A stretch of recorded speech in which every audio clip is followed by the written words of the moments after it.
Muy buenas tardes, Puerto Rico, y aquellas personas que nos escucharán a través de las redes sociales y YouTube, en nuestro canal de YouTube de Lion Burn Registered Investment Advisor. Una vez más le damos la bienvenida. Hoy, primer viernes del mes de abril, ya. Y le doy la bienvenida nuevamente luego de que Mm. estuvo fuera por compromiso. Lo habíamos excusado el pasado programa. Así que, Felian, bienvenido nuevamente al Juego Financiero. Igualmente, José, buenos días o buenas tardes ya a todos los radio oyentes. Sí, había estado ausente las últimas semanas, compromisos en el field y trabajo fuera en términos de correr el fondo de capital, y hoy me uno al grupo nuevamente, que siempre pues discutimos los temas que yo creo que deben de ser del mayor impacto. A veces no puedo participar, pero siempre discutimos resúmenes y nos ponemos al día de todo. Así que hoy voy a tener la oportunidad de estar con ustedes en vivo. Así, hoy comenzando, ¿verdad? El mes fue casualmente siendo el 1 de abril, pero también cayó entonces el Jobs Report Day Sí. en Estados Unidos para el mes de marzo, ¿verdad? El reporte de empleo para el mes de marzo y los Uh-huh. ajustes que también van haciendo. Así que podemos comenzar, ¿verdad? Por hablar un poquito de este reporte de empleo. Yo creo que, como estábamos discutiendo en la mañana de hoy, Ferdinand, la economía de Estados Unidos está caliente, la economía está booming, Sí. el sector de empleos ha continuado mes tras mes aumentando nuevos empleos, personas, ¿verdad? Regresando al labor force luego de esos años difíciles de pandemia. Hemos tenido también varios meses ya donde también el mínimo, ¿verdad? El wage mínimo ha venido en aumento. También eso es algo que vimos en el mes de marzo. Poco a poco ha ido en Correcto. aumento. Sí. El unemployment, entonces, la tasa de desempleo ha venido bajando. La mañana de hoy salió en 3,6%, la tasa de desempleo. Así que, ¿cómo lo ves? ¿Qué comentarios sobre ¿verdad? Jobs Report, Ferdinand? Bueno, el reporte, todo fue, en mi opinión, muy bueno. Eh, claro, los medios noticiosos siempre le buscan pues el punto negativo de que wage growth no fue lo suficiente, pero entonces si es demasiado, pues eso causa inflación. O sea, la gente no, uno tiene que, como te estaba comentando hoy en la mañana, uno tiene que hacer su análisis, tener sus facts claros y tomar una decisión. Y no hay duda, la economía va fuerte. O sea, la reinstalación de la gente en términos de empleo. Estados Unidos actualmente se encuentra en la mejor posición de todas las economías industrializadas. Mírate a Japón, mírate el sureste de Asia, mírate a China en lockdown, mírate a Europa. Ninguna, ninguna le llega ni a los tobillos de Estados Unidos en este momento. Es el país industrializado que después de tanta crítica que hubo con COVID es el que mejor posición está, porque la vacuna china no sirve, esa es la realidad. Eso se debería venir, y ahora pues por fin el Partido Comunista acepta de que tiene que importar la vacuna de Pfizer. Mira, el reporte demuestra la potencia que es Estados Unidos hoy en día, y a algunos no les gustará lo que les voy a decir, pero realmente es el number one country right now. Y no hay duda alguna. Todos los capitales que tú quieras hablar, Sudamérica, Norteamérica, Europa, quieren venir a Estados Unidos, y principalmente, no te voy a negar, la Florida se está beneficiando grandemente de eso. Sí, y pues la realidad es que cuando vemos un reporte de empleos como este, cuando sale la data inflacionaria, cuando miramos, ¿verdad? Realmente los pilares de una economía para medir inflación, pues, ha sido el tema caliente, lo hemos venido discutiendo. Definitivamente nos encontramos en un escenario económico inflacionario. Yo siempre hago el comentario de que es normal que nos encontremos en esto, dado todas las situaciones económicas que ha pasado el mundo. Creo que tenía, ¿verdad? Tenía que suceder que siempre lo digo, cuando una economía está saliendo de haber estado encerrada, pues obviamente vamos a tener este efecto, vamos a tener el efecto que estamos teniendo. Lo cual nos lleva a, al tema también, ¿verdad? Que ha sido el tema del año, yo creo principalmente fuera de la situación geopolítica, es los movimientos de las tasas de intereses, sabiendo que es la herramienta número uno en la economía para combatir inflación. Este, creo que había un consenso el mes pasado bastante fuerte de que Powell y el Fed iban a subir medio punto en esa primera subida. Sin embargo, lo que vimos fue un incremento de 25 bases puntos. En nuestra opinión, y creo que tú la compartes conmigo por dos razones. Una fue lo geopolítico, la situación entre Rusia y Ucrania, y el otro entonces eran las distintas cepas que siguen apareciendo, sabiendo que es un virus que muta mucho y pues creo que tomaron un approach bien de mucha precaución y conservador, ¿verdad? Pero pues aquí o miramos el vaso medio lleno, medio vacío, ¿verdad? Esa analogía. Y la realidad es que hay que mirar si a lo mejor no fue el movimiento adecuado y el mercado realmente, la economía realmente necesitaba medio punto o si la necesita entonces en el upcoming, ¿verdad? En el upcoming decision.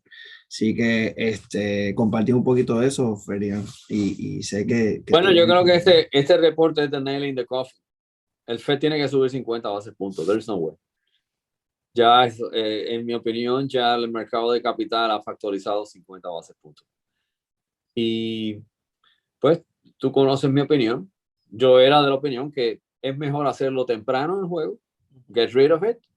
Ahora que el reporte de empleo está casi en pre-COVID levels, desempleo en 3.6%, mercado en general financiero, aún con todos los headwinds que hemos tenido. El mercado financiero ha sido resilient, ha sido fuerte. Y eso lo hemos discutido y lo hemos compartido con otros money managers. Los mismos dicen, mira, han sido verdaderamente, we're surprised que el mercado haya aguantado también. No quiere decir que ahora el nuevo tema, y vamos a discutir eso hoy, el yield curve, hasta gente que no sabe de economía están hablando del yield curve. Hasta mi esposa me pregunta, oye, ¿qué es eso del yield curve? Pues vamos a ver un poquito en la red bichuela qué es eso, qué implica. Sí. Recuérdate que todos estos medios tienen que tener algo en donde agarrarse para atraer noticias y entonces crea esta sensacionalidad, pero tú estás muy acertado. Inflation is not bad. La inflación la han endemoniado, la han puesto como un demonio en la prensa, pero realmente lo que sucede con la inflación es que es producto de una economía fuerte, y la definición de texto en economía 101 es mucho dinero persiguiendo pocos claro. Disponibilidad de producto. That's arroz de habichuela simple. Si tienes mucha cantidad de dinero flotando, ¿por qué? Si hay dinero es por dos razones. Es porque la gente está gastando, es porque la gente está trabajando y la gente está produciendo. Si no, no habría mucho dinero, ¿right?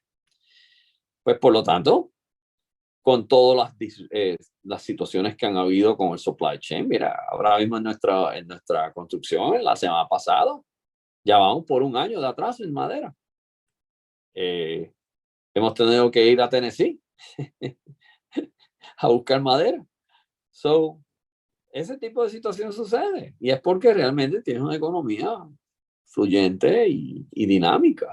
De hecho, dentro del mismo Fed, Ferdinand, hay ¿verdad? Distintas, siempre lo ha habido, distintas opiniones y distintas formas de verlo, pero dentro del Fed hay analistas y economistas, ¿verdad? Que entienden que medio punto debe suceder as soon as possible.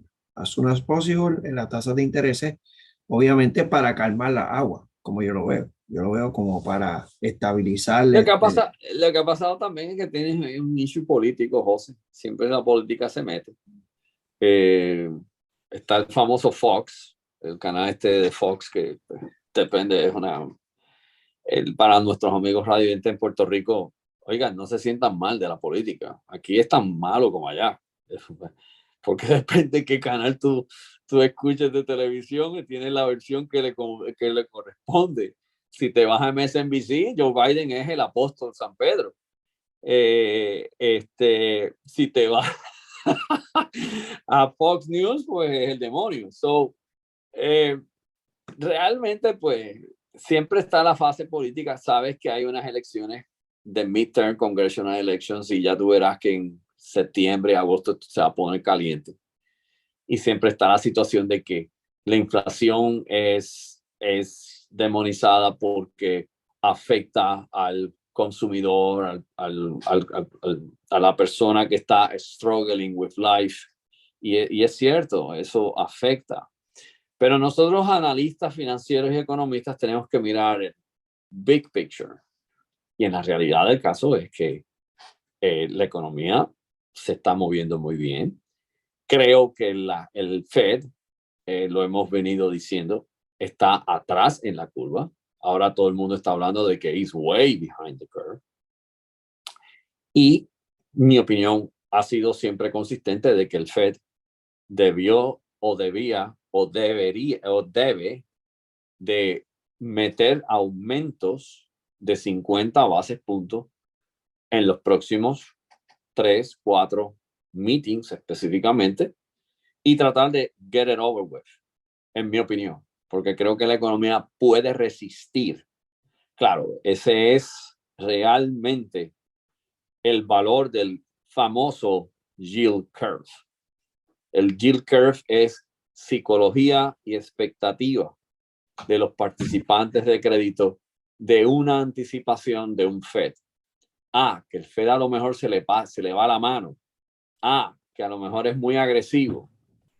Que a lo mejor la situación sucede que entonces causa una recesión porque al ser tan agresivo va a dislocar los mercados, real estate está en una burbuja, entonces va a decir todas estas cosas, esta minucia, está actualmente en la mente y añádele ahora la guerra. Por eso yo pienso que realmente los mercados han reaccionado extraordinariamente muy bien, aún con todo esto que ha pasado. Claro, oye, no hay duda, las tasas de interés van para arriba. Creo que la inflación, yo creo que yo puedo decir con orgullo que I raise my hand and I say, esto no es transicional. Esto va a ser un efecto que va a tomar tiempo. Ya estaba, el Fed tuvo el año pasado una ventana de aumento de tasa para poder ser proactivo. No se hizo, ya eso es historia, tenemos una realidad. Ya el genio salió de la botella. Y ahora meterlo dentro de la botella va a ser bien difícil. De hecho, imposible. Por lo tanto, al salir de la botella tienes que ahora deal with the facts. Y eso que tú tienes al frente, que está en pantalla, es el famoso yield curve. Sí. Eso es lo que lo pongo ahí, Ferdinand, para, pues, siempre hemos hablado que nos gusta explicar las cosas a Roichuela, tratar de llevar el concepto a lo mejor un poquito más teórico, complicado, ¿verdad? Que nuestra audiencia lo puede entender. Básicamente, la mejor definición y la mejor descripción de cómo se comporta el yield curve, la curva, ¿verdad? Es el hecho de que se supone que a medida, aquí lo podemos ver en esta gráfica bastante claro, a medida que se extiende el tiempo o la duración de ese bono, pues debe de aumentar el interés que paga, ¿verdad? O el rendimiento que paga esa posición, ¿verdad? Y esa curva ascendente, pues es la normal, es la norma. Cuando eso se le llama, hablando de... Esto es lo que se llama, José, el steepness of the yield curve. Significa que típicamente un mercado normal es lo que tú acabas de describir. Eso es un mercado normal, correcto. Tasas de largo plazo deben de pagar más que las de corto plazo. Y recuérdate de Ejemplo, algo. pues es esa línea ascendente. Lo que está sucediendo ahora, ¿verdad? Que está sonando tanto, que a la gente le interesa, que ahora, Ujú. ¿verdad? Todo el mundo te pregunta, bueno, si tú te dedicas al mercado, a la economía, a inversiones en general, te dicen, pues ¿y cómo tú ves lo de yield curve ese que se está invirtiendo, ¿no? Básicamente, básicamente lo que comienza a suceder es lo que vemos al final de esta gráfica, ¿verdad? Donde entonces Sí, en vez de ser una línea ascendente, comienza a ser descendiente, lo que significa que entonces esos bonos a corto plazo empiezan a pagar más de lo que te pagaría a largo plazo, ¿verdad? Y correcto. es invertido en el sentido de que se supone, ¿verdad? Técnicamente que mientras más tú te amarres a algo, vamos a usar 10 años, 15 años, 30 años, pues mientras más te amarres, como tú tienes, se supone en teoría que tú estás asumiendo un riesgo mayor, te paguen más. Pero Es correcto. cuando sucede lo Y inverso, pues es lo contrario. Entonces, un inverted yield curve significa que esas tasas a corto plazo, ¿verdad? Esos intereses a corto plazo empiezan a ser mayores que lo que son a largo plazo. Eso es lo que básicamente, ¿verdad? Está todo el mundo ahora atento a ver qué sucede. ¿Por qué? Y voy a utilizar el por qué. Y aquí Ferdinand puede abundar un poquito más de esto. Porque típicamente, y nosotros utilizamos mucho en nuestro análisis la historia nos dice que un inverted yield curve ha predicho, anticipado, anticipado, anticipado ya. una recesión económica, ¿verdad? Una Correcto. recesión. Desde Así los que 70, desde 1976, de las 10 recesiones que hemos tenido, 6 han sido predicadas con 12 a 18 meses de anterioridad a base de una curva invertida. Eso es cierto. Eso así, esa es la historia, esos son los facts, son los hechos y sí, hay que prestarle atención. Un comentario que quiero añadir en términos de lo que tú muy bien explicaste, que ya todo el mundo sabe que es el famoso yield curve, sencillamente una tasa de rendimiento, es que el Fed tiene control y puede manipular el yield curve hasta 2 años o lo que es corto plazo. El Fed no tiene control de 10 años hacia 30 años. Ya el mercado anticipa y se mueve sin depender del Fed. Eso quería solamente dejarlo saber. Porque la curva de largo plazo la dominan las corporaciones que emiten deuda y que a base de sus expectativas levantan capital y esa curva se afecta porque la mayoría de los bonos son de largo plazo. O sea que ahí oferta y demanda domina. Fed, expectativas del Fed que se concentran en el mercado del futures market y en el mercado del repo market, tienen grandes efectos en la curva de rendimiento de 2 años a 90 días, lo que se llama el Treasury Bill Rate, que es la teoría de el Capital Asset Pricing Model, lo que se llama la teoría financiera de cómo valorar compañías, earnings, ganancias, descontar flujos de efectivo, utilizan lo que se llama el risk free rate, que de hecho tú lo utilizas, José, y Roberto lo utiliza en sus análisis con sus clientes para determinar cuánto es la beta, cuánto es la correcto. correlación de mercado, cuán eficientes fueron los portfolios, cómo se comportaron, y se utiliza lo que se llama el risk free rate, que es el rendimiento más seguro. Ahora mismo el security más seguro. ¿Usted quiere invertir dinero súper, súper, súper seguro sin meter el dinero debajo del colchón? Se llama compre Treasury Bills de 90 días del gobierno de Estados Unidos. Ese es el que más seguro es en todo el mundo. Y ese es el risk-free rate que se utiliza para evaluación. Por eso es que el yield curve tiene unas implicaciones no tan solo, José, en términos de valor de dinero o de rendimiento, sino que se utiliza para también medir, descontar assets de papel, activos de papel como acciones y bonos. Por eso es la importancia del yield curve. Actualmente los que, ¿verdad?, más le presta atención los medios y todo es 2 años versus 10 años. Es correcto. Correcto. Y no es el único, y no es y no es el único indicador que puedes medir, pero en este momento, sí, la minucia, en este momento, por ejemplo, esta mañana pasó que brevemente el Jim Carrey, nunca había hablado de ellos en los últimos 2 años. Ahora cambió de 10 bases puntos, ahora se invirtió y por eso el mercado empieza a bajar. So, it's the same old game, trust me, es el mismo. La misma tontería repetida, los ciclos se repiten, pero ahora sí, ahora la minucia de yield curve. Cada vez que suba 10 bases puntos, el mercado se va a mover con esa situación. Yes. Sí, sí, no. Y entonces muchas veces sucede que esa inversión la tenemos durante el día intraday, pero no necesariamente el mercado de bonos cierra invertido, ¿no? Y entonces el analista en CNBC empieza a hablar, no, hasta que no tengamos un cierre, pues no. Es un poquito, como tú dices, ahora es enfatuado en eso. Está todo el mundo ahí pendiente a eso. Es como si fuera una mujer, es como si fuera, José, una mujer enfatuada que tiene en su mente que se la estás pegando y se quiera con esto y constantemente te está preguntando dónde está y fuiste a tomarte un café, ¿dónde estaba? Así está el yield curve ahora con el mercado. Así mismo está el yield curve. Y pues basado en eso, ¿verdad? Basado en la posibilidad de nosotros de tener este yield curve inversion y de entrar en una recesión económica, etcétera. Nosotros hemos venido haciendo ajustes en nuestros portfolios, y gran parte de esto ha venido, pues, por ejemplo, históricamente, posiciones bastante conservadoras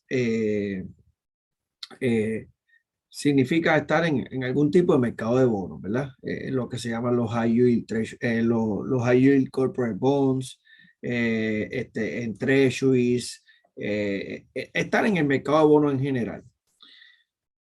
Un advice que nos diste, ¿verdad? Y nosotros lo aplicamos a los cambios que se están haciendo para este trimestre. Vamos a bajar un poquito la exposición a bonos y vamos entonces a tratar de diseñar portfolios donde encontremos yield de otra manera, ¿verdad? Buscar yield en otro tipo de activo que no sea necesariamente bono, porque en un escenario económico como el que estamos hablando, todo lo que tiene que ver con bonos, pues puede no tener un buen performance, por lo menos, ¿verdad? De lo que estamos viendo durante este año.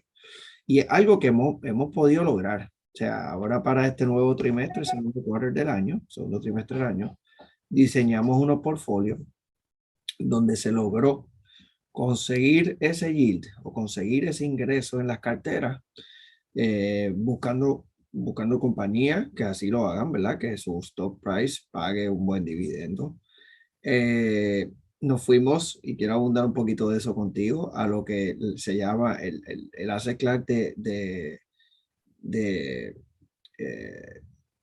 hedge equities, nosotros le llamamos, pero se conoce como un absolute return. Y esa parte es bien importante porque muchas de estas posiciones utilizan la técnica de la venta de los cover calls, writing cover calls, para generarle ingresos a su modelo. Y a su vez, algunos de ellos, no todos, pero algunos de ellos entonces comparten ese ingreso de una manera ¿verdad? Una manera de dividendo. Así que empezamos a crear esta combinación de estas posiciones, donde se logró entonces conseguir ese yield curve que a lo mejor buscamos que nos pague un poquito más de lo que nos paga short term treasury, etcétera. Y lo colocamos y lo hemos logrado, ¿verdad? Hemos logrado unos portfolios donde a lo mejor en promedio tenemos la posibilidad de una apreciación de capital en la acción, a su vez que va pagando un ingreso de a lo mejor 1.5 hasta un 2% en una cartera de mercado. Así que es algo que es bastante atractivo y fue uno de los ajustes que estuvimos haciendo ahora para nuestro portfolio. ¿Por qué? Y te quería preguntar, ¿verdad? Para la audiencia que entienda, el absolute return, ¿verdad? El asset class de absolute return o estos hedge equities, ¿por qué son importantes en estos momentos, en tu opinión, integrarlo? Y lo hemos hecho en cartera de tesorería y en cartera de los clientes. Pues mira, José, quería, antes de contestar eso, quería añadir de que no se dejen desfatuar nada más por la diferencia de 2 y 10 años. Hay otros ratios que tienen tanta importancia y tienen tanto valor predictivo como el de 2 y 10. Y es el de 10 con el del Treasury Bill, solamente para aclararlo a la audiencia. En este momento, el hecho que 2 y 10 en algún momento dado se invierta o no se invierta, tiene que estar confirmado para tomar una situación de un inversión completamente, también tiene que aparecer en el de 10 y el 90 días. Significa que 90 días pagan más que el bono de 10 años. Si esos dos se confirman, no hay duda que tienes sobre un 80% de predicción de una recesión. Solamente para aclarar puntos. En este momento quiero decirle que el score está empate. Tienes un flat yield curve, no the inverted yield curve. Significa que eso demuestra un slowdown o una baja en intensidad económica. Eso es lo que está diciendo ahora mismo el spread de 2 y 10. Y el de 10 con el de 90 días está diciendo que estamos en una economía normal y de crecimiento. Así que la gente con que salen los medios que cerramos el yield curve del 2 al 10 y entonces inmediatamente salgan a tomar acción. Not yet, hay que tomar las cosas en contexto. Sobre lo que me pregunta de absolute returns, la razón por la cual es muy importante es porque la mayoría de estos fondos ya están protegidos, tienen diferentes posiciones de contrapeso dentro del portafolio, o sea que es lo que se llama hedge equity. Significa que ellos cogen una selección de compañías específicas y le dan un amarre, significa una protección dentro del portfolio. Y la persona no tiene que envolverse en la complicación y en lo complicado que son las opciones en tratar de hacerlo ellos mismos. Por eso se hace hedge equity. Ya el portfolio ya tiene los mismos diseños, igual que nosotros lo diseñamos en el stress free, en forma líquida en el ETF, y eso produce una serie de ingresos. Por ejemplo, una de las posiciones que habíamos analizado paga sobre 5 o 6% de income. Utilizando el Nasdaq 100. Así es que uno puede pagar más ingresos que un average stock o un average bond en este momento o un promedio de bono. Dos, tiene protecciones, tienden a ser mucho menos volátiles en términos de contrarrestan bastante bien, protegen bastante bien. No es que lo protejan totalmente, pero si el mercado cae 12, ellos no caen 12, caen 4, caen 5. Y cuando pagan el dividendo, más o menos, pues tienes una protección, pero te mantienes full invested. Lo otro es predictabilidad. Hay algunos de estos modelos que hemos analizado que tienen predictabilidad en decir, bueno, si el mercado genera X cantidad de upside o de rendimiento ascendente, vas a participar en un 70% de esa ascendencia, de ese ascenso. Si el mercado cae 15%, tú no pierdes el capital. Pues ese tipo de diseño, lo que se llama un buffer, eso da added value en los portafolios y te mantienes invertido en el mercado. Tú y yo sabemos, José, y parte de los escritos es que este mercado este año, lo dijimos en diciembre, va a ser volátil este año, porque estamos hablando de un playbook totalmente diferente a los últimos 2 años. Tienes commodities en alza, tienes inflación, tienes alza de tasas y eso va a tener efecto en algunos sectores industriales específicamente. Así que va a ser un stock selection market con buena defensa y también, en términos generales, con algunas técnicas que se utilizan a nivel institucional para generar ingresos adicionales y darle soporte a los portafolios. Hablemos un poquito, ya que traes este tema, ¿verdad? Ya que 1 de abril. ¿Cómo fue ese primer quarter? Hagamos un recap del mercado, ¿verdad? ¿Cómo cerró ese primer quarter? Hablar un poquito de nuestras expectativas, ya comenzamos a hablar de los cambios, lo que hemos integrado, pero abundar un poquito más sobre esto. El primer trimestre, Ferdinand, del mercado, en un momento dado, ¿no? Y fue un trimestre interesante en términos del timing, en términos de los comportamientos, en términos de cuando uno está en un mundo de active management, donde queremos proteger y utilizamos estos hedging techniques, ¿verdad? Este manejo de riesgo, de tratar de poner protecciones en ciertas de las carteras como parte de nuestra fiducia, parte de nuestro manejo. Pues el timing fue bien importante, los niveles fueron bien importantes. Una vez el año arrancó y el SPY, que nosotros lo utilizamos como, ¿verdad? Como ese ETF que utilizamos para este tipo de estrategia por la correlación que tienen muchos de los portfolios. Cuando el SPY cruzó ese nivel de 441, 440, el mercado se comportó sumamente volátil. O sea, tenía estos periodos de caída severa, momentos de recuperación severa, esos días donde hubo reversals. Fue un trimestre bien interesante, fueron días bien interesantes. En el punto más bajo, durante el sell-off del primer trimestre, tenemos un S&P 500 que cruzó 13%, actually llegó a estar 13.5% abajo en ese trimestre. Correcto. Tuvimos un Dow Jones que llegó a estar abajo sobre el 10%, de hecho 12% en el Dow. Y tuvimos un Nasdaq que llegó en el punto más bajo sobre 22% de caída, o sea, en el trimestre. Correcto. O sea, que Correcto. cuando lo vienes a mirar estadísticamente, en un momento dado, Dow Jones y S&P cruzaron lo que le llaman correction territory, cruzaron ese threshold de 10% hacia una corrección mayor de 10%. Y en el caso del Nasdaq entró en el bear market territory. Lo más, ¿verdad? Que sonó en aquellos momentos, yo te diría que fue a principios de marzo, donde te hablaban Nasdaq y tecnología en bear market territory, y se hablaba de a lo mejor la posibilidad de que el S&P llegara ahí, etcétera. Sí, no vino a ser. Eso.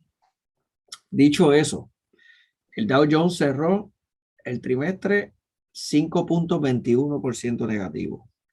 El S&P 500 5.55% negativo y el Nasdaq 10.18%.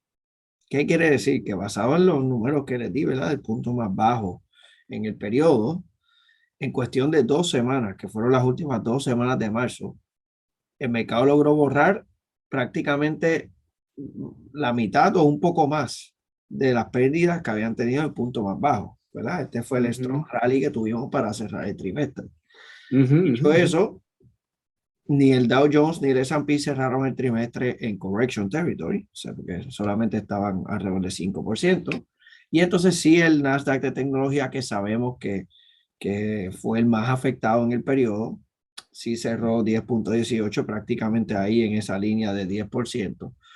Pero a la misma vez es donde empezaba a sonar mucho la oportunidad, que dentro del sector de tecnología hay buenas compañías con buenos fundamentos, que simplemente por sus sectores están envueltas en este threshold y están, ¿verdad? Como para aquella persona que lo mira un poco más a largo plazo, están como una buena oportunidad de entrada, ¿verdad? Yo siempre, de hecho, desde el principio de año, por ejemplo, personalmente he dicho que encuentro que PayPal es un bargain en estos momentos basado en el potencial de crecimiento, en earnings y en ventas que puede tener esa compañía. Creo que es una excelente entrada para aquella persona, ¿verdad? Y no una recomendación para todo el mundo. Eso hay que mirarlo case by case. Simplemente estoy dando un ejemplo dentro del mundo de la tecnología, donde hay oportunidades. Lo mismo sucede con Facebook y Meta. Facebook y Meta tuvieron un earnings report horrible, se la llevó, se ha mantenido sobre 30% abajo, pero ya ha ajustado ese precio y ahora mismo es un good value stock dentro de... Estaban analizando, lo vi en la televisión, analizaron, creo que fue ayer en el programa de ese Halftime Report, bien interesante. Estaban analizando Facebook, Netflix y PayPal dentro del mundo de la tecnología. Esos tres, ¿verdad? Y le preguntaba a un analista, decían, pusieron una analogía de bebidas, y entonces decían, Facebook es una margarita, PayPal es un martini, y el otro era otro tipo de bebida. Entonces le decían, ¿de cuál tú tomarías un sipi? ¿De cuál tú tomarías un sipi en estos momentos? Meaning, comprarías un poco y aprovecharías, ¿verdad?, la volatilidad que tuvo recientemente. Y yo concuerdo con el análisis de él. Él dice, mira, de estos tres, más interesantes PayPal y bastante seguido Facebook. En ese caso, el analista que estaban preguntándole no compraría, dijo, no tomaría un CP de Netflix. Él no le gusta mucho lo que ha hecho Netflix y el modelo de negocio de Netflix todavía, en su opinión, él lo veía un poquito unidimensional. Versus que los otros, pues obviamente tienen unas oportunidades de poder seguir creciendo sus revenues como compañía. Y yo concuerdo con ese análisis, que básicamente, regresando a cómo cerraron el mercado de este trimestre, ahí hay buenas oportunidades, ¿verdad? Y creo que este sell-off que nos dio el mercado en el primer trimestre nos ayudó a posicionarnos entonces en estos momentos donde queríamos. ¿Qué hicimos? Pues mira, volvimos a nuestros pilares de searching, ¿verdad? De búsqueda. Volvimos a nuestros growth rates, buscar compañías que su crecimiento esté ahí consistentemente. Volvimos a los relative value, que el valor de la compañía esté presente. Buscamos un poquito más de safety, de seguridad, ¿verdad? Aquellas compañías que miramos esa gráfica y vimos que mientras el mercado estaba en sus peores momentos en el primer trimestre, en los puntos más bajos, ellas se mantenían ahí bien. Earnings growth, sabemos que eso mueve la acción el precio por acción de una compañía, que las ganancias corporativas vayan en aumento, o sea que viramos hacia atrás a correr estos searches. No dejamos pasar, ¿verdad? Lo obvio, que era lo obvio, pues mira, tenemos un petróleo, las acciones de petróleo tuvieron un trimestre espectacular. El mejor sector del mercado fueron ellos commodities. Así que aprovechamos, miramos eso y también seleccionamos dentro de ese sector. Como mencionaste, Ferdinand, estamos añadiendo un Exchange Traded Fund de commodities, sumamente importante para este año. De hecho, los portfolios institucionales de nosotros vienen comprando commodities ya hace más de un año atrás. Así que, pero es algo que se añadió, curiosamente, ahora. Y entonces añadimos ese absolute return que nos menciona, ¿verdad? Que bien describiste. Lo que nos lleva a pensar, pues mira, creamos, en mi opinión, nada está escrito, pero creamos unos portfolios bastante inmunizados, bastante diversificados por sector industria. Como mencioné al principio, que pagan bastante ingresos, ¿verdad? Dentro del mundo de dividend yield en el mercado. Donde tenemos commodities, como bien mencioné, donde muchas de las posiciones internamente tienen sus estrategias de generar ingresos y de protegerse. Esos son los famosos buffers que mencionaste, ¿verdad? Y cómo te protegen hacia abajo y aunque te pongan un capa hacia arriba, pero te dan participación también. Eso es sumamente importante. Y sin dejar atrás, por donde comenzamos el programa, que fueron posiciones antiinflacionarias. Pues mira, compramos un ETF que está diseñado para batallar la inflación, ¿no? O ir contra. Bueno, ese ETF, para que tenga una idea, José, añadiendo el comentario, tiene corn, maíz, tiene wheat, tiene contratos de esas áreas que están en un bull market en este momento, claro, desgraciadamente por la situación de la guerra, porque realmente hay una escasez de esos materiales en términos generales y una gran necesidad, pero sí, tiene ese ETF que tú mencionaste ahora, compra compañías en esa área y compra compañías también en agricultura, que es uno de los sectores que no mucha gente ha hablado, que realmente están en un bull market en este momento por la situación de la guerra. Así que sí, es un portfolio que se ha rediseñado con las realidades actualmente que tenemos y que deben de dar fruto. Sí, ¿verdad? Sin olvidar que continuamos llevando nuestro mensaje, que siempre lo hemos hablado, de que no el 100% de unos investable assets o una canasta debe de estar en el mercado de valores por completo. Por más inmunizado, diversificado que pueda estar una cartera en el mercado de valores, la volatilidad va a estar presente. Las caídas van a estar presentes, las correcciones de más de 10% son normales, van a estar ahí. Por eso es que nuestra recomendación siempre ha sido el diversificar entonces en activos que estén fuera del mercado de valores, los famosos alternative investments. Buscar un poco más de tangible, buscar un poco más de de control fuera del mercado de valores y eso lo verán, ¿verdad? Aquellos clientes que reciben nuestro newsletter lo verán ahí explícito. Es parte de lo que es sumamente importante recomendar en estos momentos. Dicho, ¿verdad? Este recap del primer trimestre, tenemos una data bien interesante, Ferian, que tú compartiste conmigo, la voy a compartir con la audiencia. Desde 1982 hay una data que tenemos presente donde nos dice en distintos periodos o temporadas cuál es la probabilidad de un mercado subir, ascender, ¿no?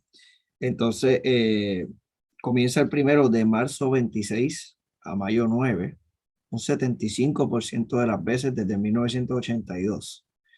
El mercado ha ido hacia arriba. De junio 26 a agosto 8, 60% de las veces desde 1982. Septiembre 26 a diciembre 26, ese seasonality es bien fuerte. Y ahí voy a permitir que también abunde un poquito más de cómo, especialmente en años de eleccionarios, ya sea midterm elections o presidential cycles, ¿verdad? De cada 4 años. En ese periodo, 76% de las veces el mercado ha ido en ascenso, de donde, como repito, cuando es presidential cycle, pues tiende a ser un poco más todavía. O sea, en el ciclo presidencial, poco antes de entrar en las elecciones, digamos, ¿verdad? Durante ese mes de octubre, principios de noviembre, previo a las elecciones, cuando hay una elección ese año durante noviembre, pues tiende a tener ¿verdad? Un rally fuerte en mercado. Lo cual, si lo miramos, pues tenemos aquí 3 buenos periodos upcoming, comenzando ya, digamos que en el primero, el de marzo 26 a mayo 9, estamos en el medio de él. 3 buenos periodos donde veremos entonces posibilidades basadas en esta historia y en esta estadística de poder hacer dinero en el mercado. No significa, yo he compartido ya en el programa y con la audiencia el Natural Cycle Forecast de nosotros, ¿verdad? Donde está la gráfica. Sería bueno repasarlo para que, en cierta manera, si te das cuenta, muchos de esos periodos que estás meciendo en ciclos más cortitos, en términos, porque el Natural Cycle que nosotros hemos mencionado es como el mega picture, ¿no? Es the big picture. Pero esos ciclos que estás mencionando son pequeñas tácticas que nosotros añadimos en nuestro research para determinar fragmentos dentro de ese big picture. Pero muchos de los ciclos que estás mencionando intermedios coinciden con data points del big cycle que hemos mencionado en este programa anteriormente, que es el natural cycle, que prácticamente dice, José, si quieres abunda en la gráfica para que los radio oyentes y amigos en YouTube vean. Sí, pues mira, marzo 26, podemos utilizar más o menos este punto aquí, ¿no? Marzo 26 a mayo 9, pues podemos mirar entonces desde ese punto a este punto, básicamente, como una buena oportunidad. No significa que, como mencionamos, haya un poquito de volatilidad en estos periodos. Luego, si miramos, obviamente, lo que sería el de mayo a junio, pues el verano, sí. Usualmente ese le llaman, José, hay muchos temas en Wall Street, pero este se llama Buy in November y Sell in May. Típicamente, tú sabes que existe ese ciclo, ¿no? Buy November and Sell May or go away. Pues vas a ver que tienes una coincidencia en ese patrón de mayo, que es mayo 9, que tienes el tope. Fíjate que coincide con el ciclo que tenemos. Y en términos generales, tienes entonces un ciclo donde tienes algunos tipos de rally, pero es más o menos, podríamos decir que es choppy, ¿no? Es choppy, va a estar en un trading range. Que es normal y habíamos anticipado un año así, habíamos anticipado un año donde tuviésemos shopping, donde tuviésemos estas correcciones en el medio, ¿no? Obviamente sabemos que la más grande la tuvimos a principios de año, ¿no?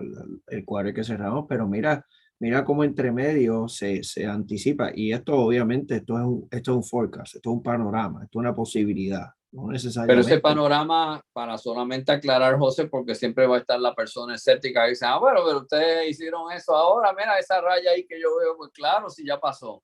No, este análisis, señores, esto y está publicado. Esto no, o sea, no es que lo sacamos ahora, esto lo hicimos desde diciembre, enero. Así Claro. es que solamente por aclaración. Es bien interesante que el último que mencioné es septiembre 26, diciembre 26. Correcto. Básicamente estamos mirando a lo mejor este punto aquí donde ya ven, fíjate que en este Natural Cycle Forecast viene ya un Strong Rally, pero básicamente está hablando de este punto y vemos entonces lo que hablamos, ¿verdad? Cómo entonces esta área presidencial, las elecciones para cierre del año, cómo terminaría bastante fuerte. Este, Dicho eso, pues eso es lo que, ¿verdad?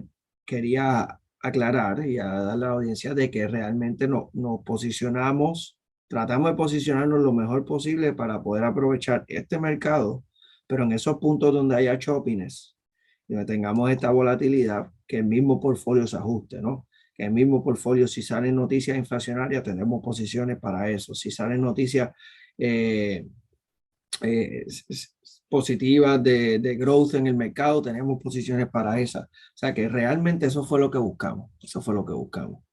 Ahora bien, ¿cuál es el alternative investment? ¿Verdad? Que nosotros hemos sido consistentes en recomendación y gran parte de este es el mercado, ¿verdad? Donde te has especializado, Ferdinand. Es bienes raíces, ¿verdad? Y bienes raíces es un mundo y algo que yo siempre me gusta hacer hincapié en ello, es que es un sector y una alternativa de inversión que tiene muchas fases, multifacético, multidimensional, ¿verdad? N número de alternativas dentro de bienes raíces para poder aprovechar, ¿verdad? Y siempre hemos hablado, y voy a dejar que Ferina abunde un poquito de esto, de los real estate business cycles, ¿verdad? Los ciclos de negocio dentro del mercado de bienes raíces. Y lo bueno, ¿verdad? De ese asset class de bienes raíces es el hecho de que no importa en qué parte del ciclo uno esté, siempre hay una alternativa o una posible alternativa para poder invertir. Totalmente. Ha sonado mucho. Ayer tuviste una conferencia sumamente interesante que me contaste esta mañana, ¿no? Donde se entró en el debate, en el friendly debate de dónde se encuentra bienes raíces en estos momentos. Que hay personas que a nivel de Estados Unidos como nación te dicen, hay un bubble, hay una burbuja. Esto ha subido muy rápido, esta amenazas de esta inflación rápida, ¿verdad? Económicamente con amenazas de alza de tasas de intereses va a crear que a lo mejor este bubble explote, ya la gente no va a poder comprar lo que podía comprar, etcétera, ¿no? Empiezan a salir esos reportes, empieza a sonar eso en las noticias, empiezan a compartirte, pues como yo sé que tú estás en bienes raíces y haces inversión en bienes raíces, chequeate esto, lee lo que hay, ahí puede ser que eso te ayude. Y entonces lees el headline y lo que dice es Real Estate Board. Lo mismo está sucediendo en Puerto Rico. Cuando tú hablas con la clase trabajadora, middle high income en Puerto Rico, te están diciendo, ya no consigo casa, está todo demasiado caro, yo creo que hay una burbuja en bienes raíces. Señores, eso, ¿verdad? La mejor manera de uno estudiar y saber realmente es entrando en la data, es entrando y en este caso pues tenemos el acceso directo, ¿verdad? A una persona que está de lleno. Como bien menciona, visita el field, hace estudio, habla con Rialto. Así que Ferdinand, ¿cómo, verdad? Un ratito aquí y hacer un debate. Realmente, ¿cómo estás viendo este ciclo? En qué ciclo de bienes raíces estamos? Y, ¿verdad? ¿Y cómo lo vamos a atacar? Pues mira, José, es cierto, he estado en varios foros ya. Estuvimos el lunes también en otro foro más, en Family Office. O sea, esta semana ha sido caliente. Desde la semana pasada ha sido fuerte, no te lo voy a negar.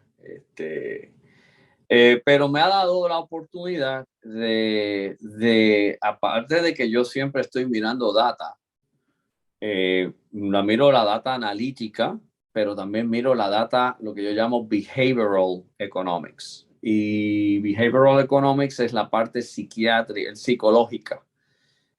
También me gusta saber los participantes. Me gusta saber realmente cómo está el mercado de compradores, qué está diciendo la gente. Y yo voy al field. O sea, que no tan solo me baso en empírica, también voy al field. Mira, José, realmente no estamos en una burbuja. Me confirmo en ello. La razón es bien sencilla. Te voy a dar los facts. El mundo de Estados Unidos de construcción sufrió una gran merma de producción de nueva vivienda desde el 2013 hasta el presente. Sabemos por qué. Y fue por la gran burbuja que hubo en el 2006, crisis financiera 2008. En Estados Unidos se creaban 1.300.000 unidades en promedio en los últimos 10, 15 años. En las últimas décadas se ha producido la mitad o cerca de 60% de esa cuota. Significa que se han creado unos déficits de entre 300 a 400.000 unidades en los últimos 10 años por año. En este momento existe una demanda que excede la oferta de 6.5 a 7 millones de viviendas. Y te quiero decir que en Florida la situación es peor. En Florida la situación está tan complicada que tú puedes tener un down payment de 20%. Puedes tener un crédito de 820 y tienes carta preaprobada para una casa y no la puedes obtener porque los builders ponen las casas en subasta. Significa que cuando tú vas al showing room y dices, yo quiero esta casa, tengo la carta de preaprobación y tengo el down payment. ¿Sabes qué?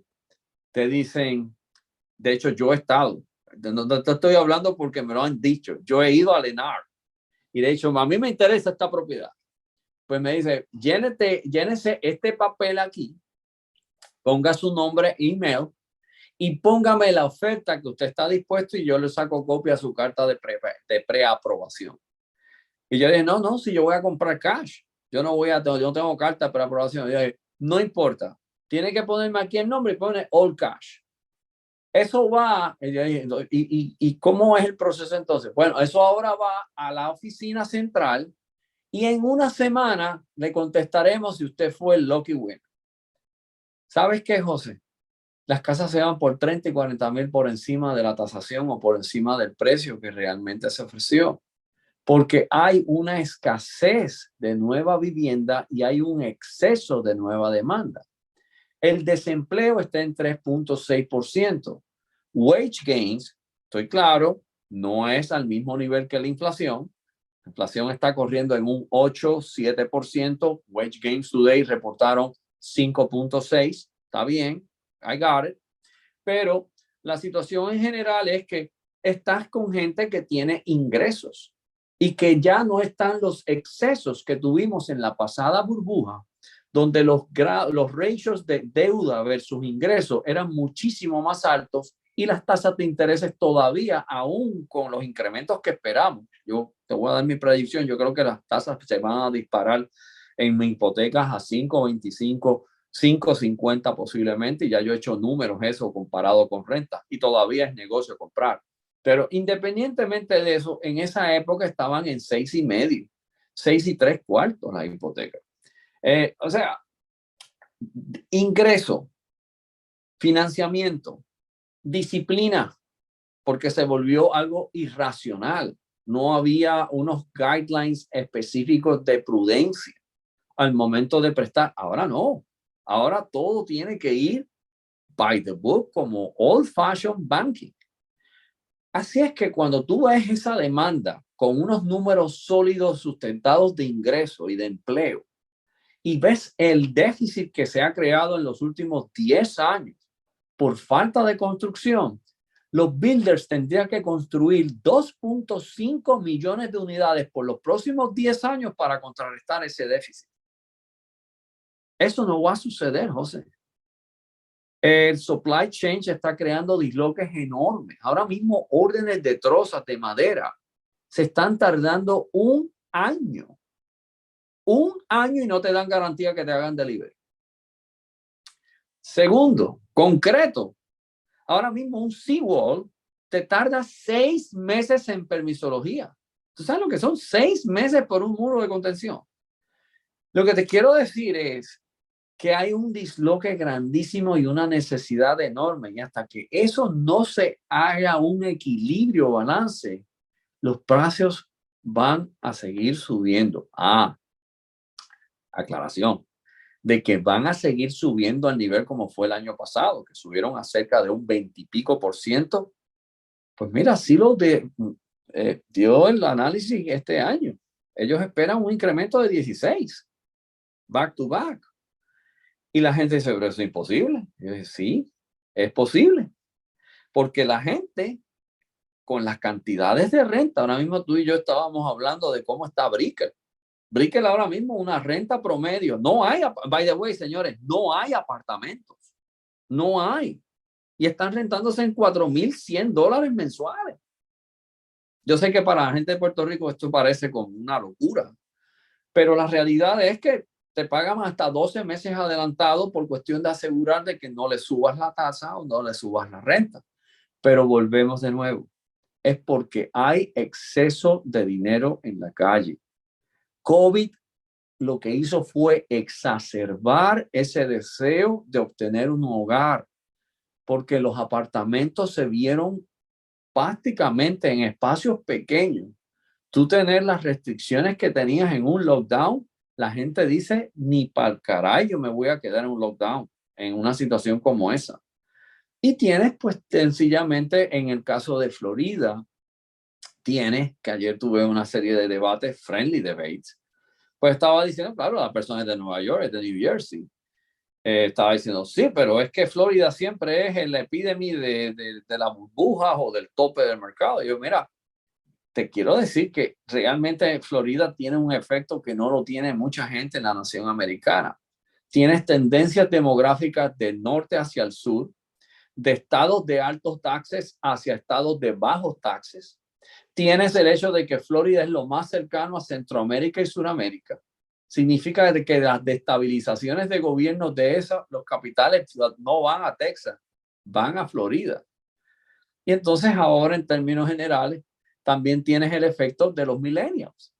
Los millennials están pasando por un ciclo como yo, como baby boomer, tuve en los 70, que fuimos hippies o teníamos otros tipos de situaciones, éramos más solteros, éramos más aventureros. Y ya después de cierta época ya empiezas a tener cierto grado de madurez y quieres hacer una familia. Pues los millennials están entrando en ese ciclo de formar familias, de crear, y quieren una casa, desean tener una casa. Así es que le añades eso, esa situación en general, pues estás creando oferta y demanda. Real estate es un negocio no es un commodity, es un tangible asset, es un activo tangible. Y en inflación, los activos tangibles tienden a tener mejor apreciación que los activos de papel o financieros típicamente. Así que, en un nutshell, hay un ensayo que yo hice, lo publiqué hace, creo que un mes y medio atrás. ¿Por qué? Y entro en el detalle de por qué es que no hay una burbuja en esa parte. Excelente, Ferdinand, y eso pues, nos lleva a confirmar el hecho de que la recomendación del Alternative Investment está ahí. Muchas veces la manera, ¿verdad?, de uno trabajar con la inflación es ajustando la estrategia. Por ejemplo, puede ser que en algún momento la mejor estrategia o mejores márgenes dentro de real estate no estén en la venta, sino que estén en la renta, por dar un ejemplo, ¿verdad? Correcto. Así que eso es sumamente importante. Nos pidieron que nos despidiéramos, así que Ferdinand. Se va rápido el programa, José. Gracias a ustedes y espero contactarlos la próxima semana. Con el favor de Dios, yo estaré también de nuevo en el programa con ustedes y compartir más información financiera en el Juego Financiero. Y buen fin de semana a todos. Buen fin de semana para todos.